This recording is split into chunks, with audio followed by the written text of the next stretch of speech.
Was going to be short, but the memory sprung into my mind a couple days back, and I thought it would be worth sharing. I live in North Wales, UK. For anyone who has had the pleasure of visiting, it truly is a beautiful place to live, though for an adolescent boy, it is certainly lacking in things to do. As a result, my friends and I would often find ourselves mindlessly exploring areas of countryside and coastline. Despite it being quite sparsely populated in comparison to the closest cities, there is a dual carriageway running right along the coast from Wales into England. Also, train tracks run alongside this road for most of its course, occasionally passing overhead via a small cement bridge.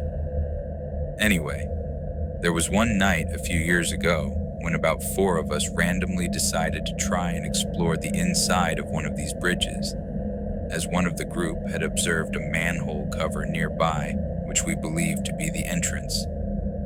On closer inspection, we discovered that several tools would be required in order to gain entry.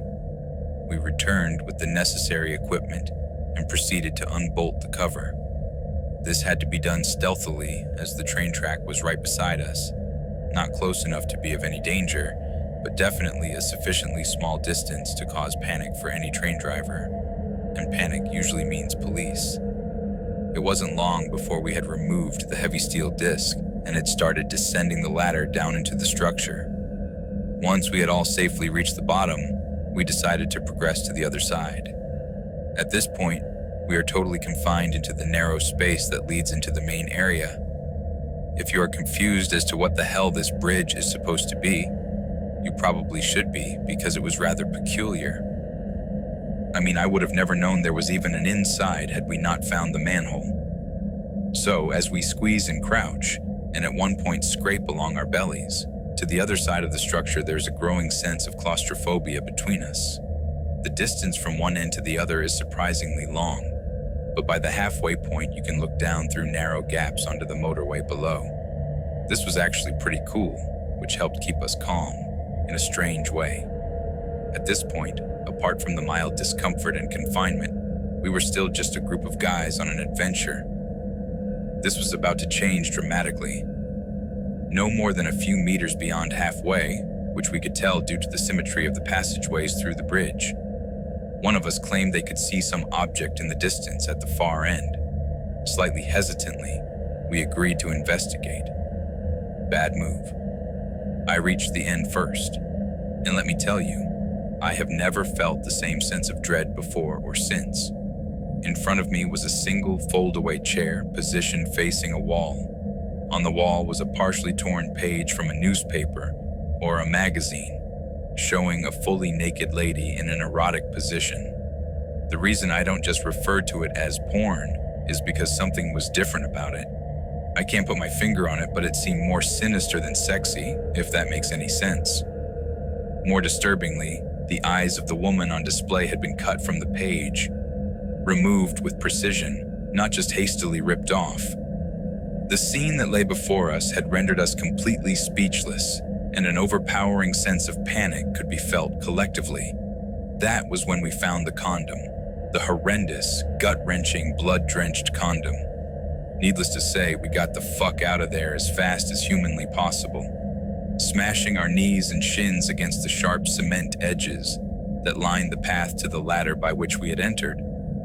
Of course, we were all praying to God that the manhole hadn't been resealed, as it was impossible to tell until you reached the ladder itself.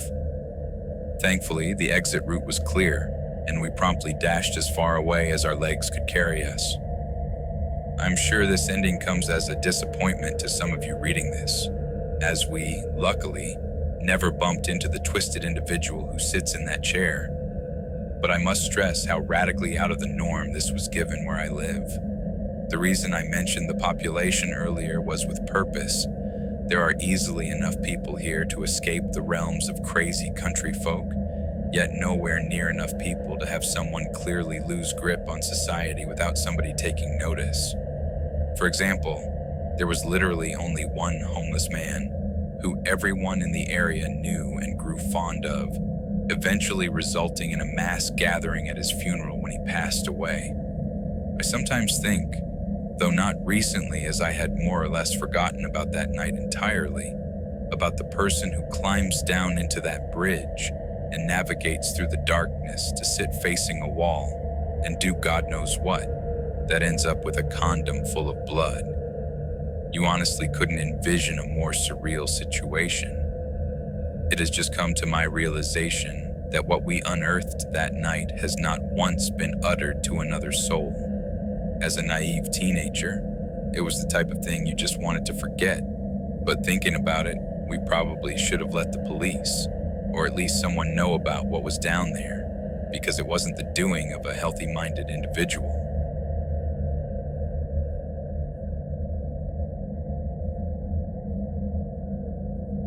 In the suburbs of Detroit, we both love photography and taking long drives listening to music, so that's exactly what we did on this particular day.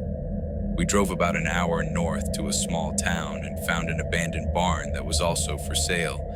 At the time, we didn't spot any trespassing signs, so we decided to be adventurous and go check it out. Big mistake. The barn was in semi-decent condition, although the paint had begun to peel off. Structurally, it was pretty sound though, so I didn't feel uneasy about going in. I'm an avid urban explorer in Detroit and have been in far worse buildings. Once we got inside, we somehow ended up in the basement of this barn. I immediately was getting some weird-ass vibes. There were little girls' clothes, toys, and furniture littered through the basement of this barn.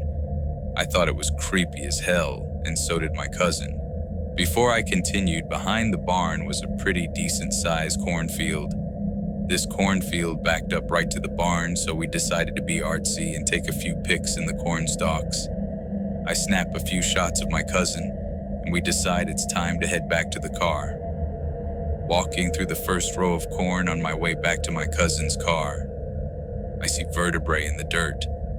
At this point, I stop dead in my tracks in disbelief. Like, is this actually what I think it is, or is this an animal bone of some kind? I start looking around and fuck, there were several more. They were too big to be deer.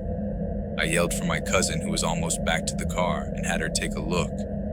We both start really examining the ground, and we keep finding more and more bones.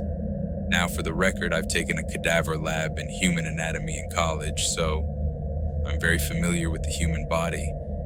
We found a fibula and fully intact femur. That's when I really started to freak the fuck out. We decided to call the cops because we knew this was serious. We waited in the car for a good 15 minutes, totally freaking out until the cops arrived. Once the cops came, there were two, we all started looking through the corn and nearby trash pile. The cops, I don't think, believed us, and I distinctly remember them saying they thought it was a deer carcass. That was until I found a full fucking rib cage in the trash pile, and they changed their tune real quick. The cops told us that they would need us to leave, and that they were calling a full forensic team out to start collecting evidence. We left totally shaken up. On the way out, I did see a no trespassing sign, and I'm sure the cops did too. But if they did, they didn't care. We gave the cops our information, but we never did hear anything from them.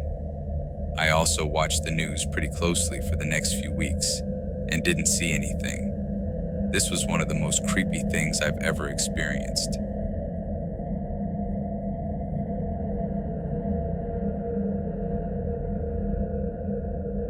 I'm a very poor writer, so please bear with me as I try to tell what happened, as well as I can remember. My friend Tyler and I had developed an unhealthy habit of exploring abandoned buildings. One Saturday night last winter, after hanging out at a bar for a couple of hours, we got bored as there weren't many people out yet. We talked it over, and I suggested that we drive a little north of where we were to the old downtown area of the city, which consists of really only abandoned buildings, or abandoned buildings reclaimed as pricey lofts. We then set out driving north, looking for anywhere that looked interesting to stop at. Pretty soon we saw a fenced-in alley with barbed wire with several very obviously unoccupied, decaying buildings on both sides. I was far from sold on the idea, with the barbed wiring being a bit of a deterrent. Tyler, being more daring than myself, climbed over a wooden stump randomly sticking out of the ground, while I took a little bit more coaxing to do so, as we had seen cops nearby once or twice already. Not wanting to be a downer, I pushed aside my reservations and slowly made my way over the barbed wire. Right away, I was surprised to see through the window that the building to my immediate left had its lights on. I peered inside more and found the room to be a mess. It was obviously abandoned long ago. Then I spotted what appeared to be the side of a jukebox and noticed there was a song playing fairly quietly. "Do you hear that?" I asked Tyler.